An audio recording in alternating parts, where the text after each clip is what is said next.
Okay, hello again. So, in this video, I want to take you quickly through the breakpoints or plot points, or some people call them doorways or gates, whatever you want to call them.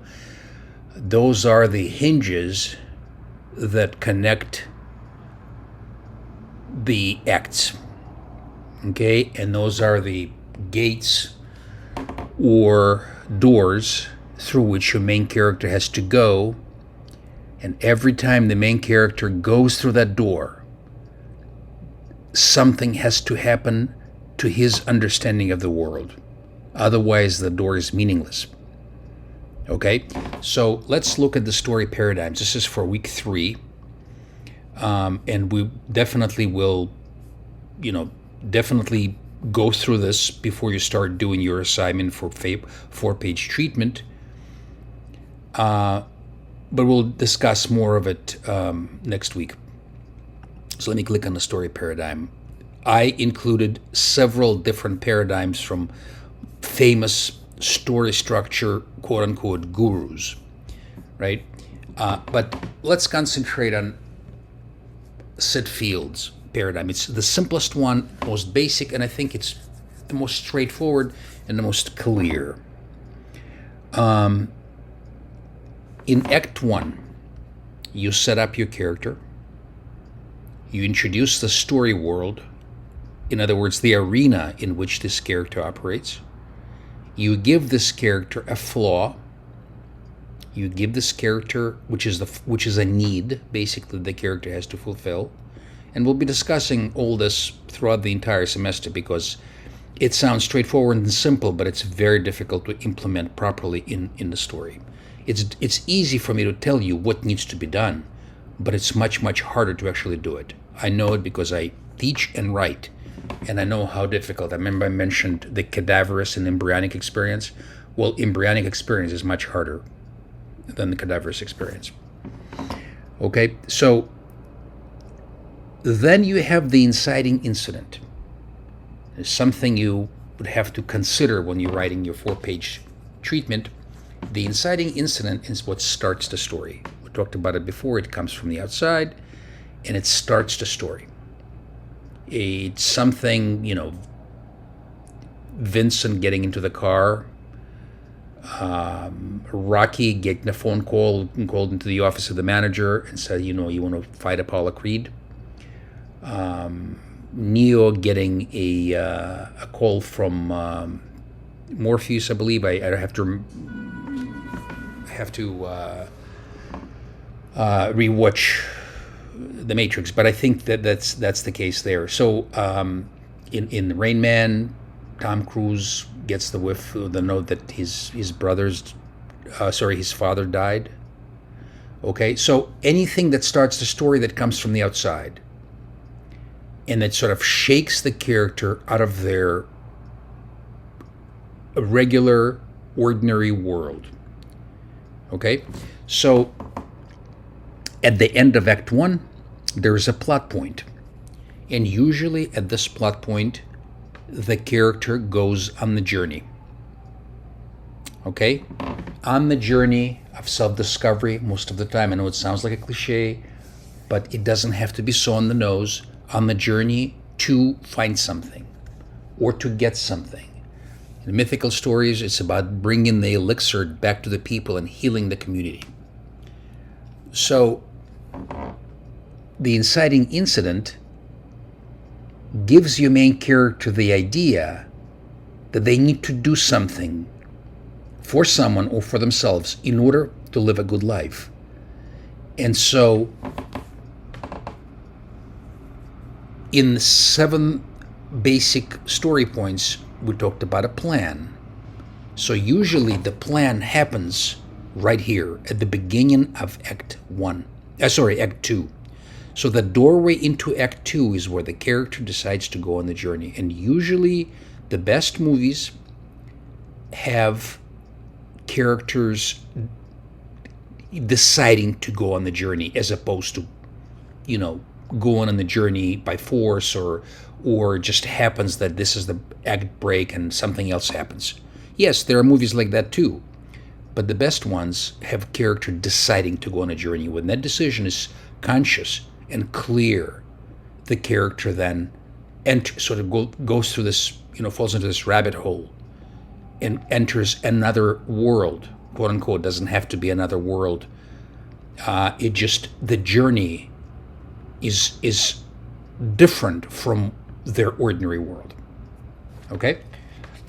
So the second act is divided into two halves. So essentially, the Sid Field paradigm, and in fact, all the three act structures, they all have more or less four acts, even though it's called a three-act structure.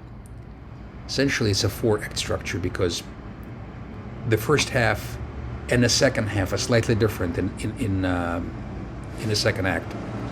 So the midpoint is a very, very important element here. The character asserts himself somehow, and we'll talk about it some more. The end of Act 2, something happens at the end of Act 2, and it's usually the low point for the character, or the dark night of the soul, or Truby calls it apparent defeat. If it's a tragedy, this part right here is an apparent victory, because the end is a tragedy. The end is a low point. If it's a comedy or drama and not a tragedy, this is a low point for the character, and then the character finds the strength and is inexorably pushing toward the climax, which is right here. And the climax, as we talked about before, is a battle between the opponent and the main character. Okay? So, important elements in the journey. And again, this is just, briefly covering it. We'll be discussing every single one of them throughout the entire semester, because it's not just perfunctory points. These are important changes in the character's journey. Okay, so we introduce the world of the character. There's an inciting incident or inciting event or catalyst that starts the story. At the end of Act 1, the character has to make a decision to go on a journey or not to go on a journey. And not going on the journey is a decision in itself, right? So if they decide not to go on a journey, they have to deal with the consequences of not going on the journey. So the decision has to be made no matter what. Okay? Don't worry about pinch 1 and pinch 2 right now. These are just like little exciting little things in the middle of each act, or in the middle of each half of the second act. Okay? And then the character encounters various forms of opposition here. Usually the opponent is introduced either here at the beginning of Act 2 or at the end of Act 1, or sometimes at the beginning of Act 1. Rarely, like in Something Wild and some others, the opponent is introduced in the middle of the film, but that's just a little too late. Okay, so the character fighting the opposition, then the character at the end of Act 2, the character is ready to give up on the journey.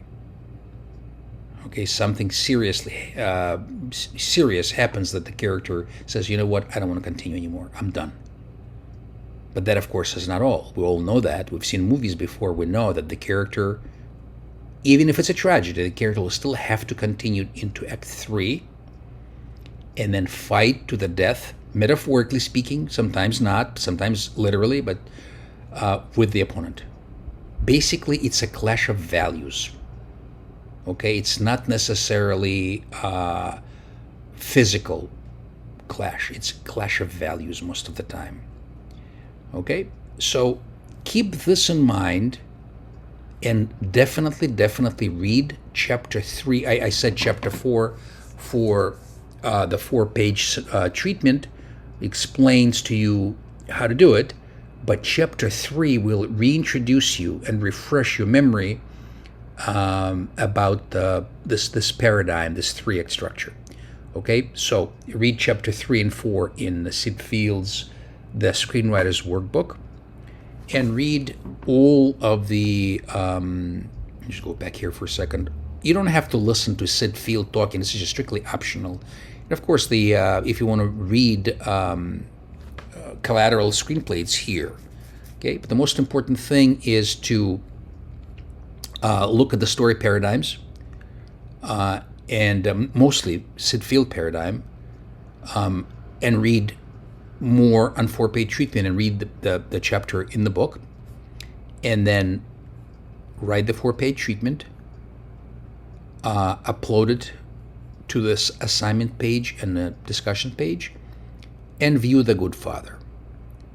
Okay, and The Good Father is an interesting film, and we'll be discussing all of it in class. And again, as I told you in your individual sessions, in the 4-page treatment, if you're stuck somewhere and I'm not sure exactly where it should be and where it's supposed to go, just say, don't know. I think something should happen here, but I'm not quite sure yet what.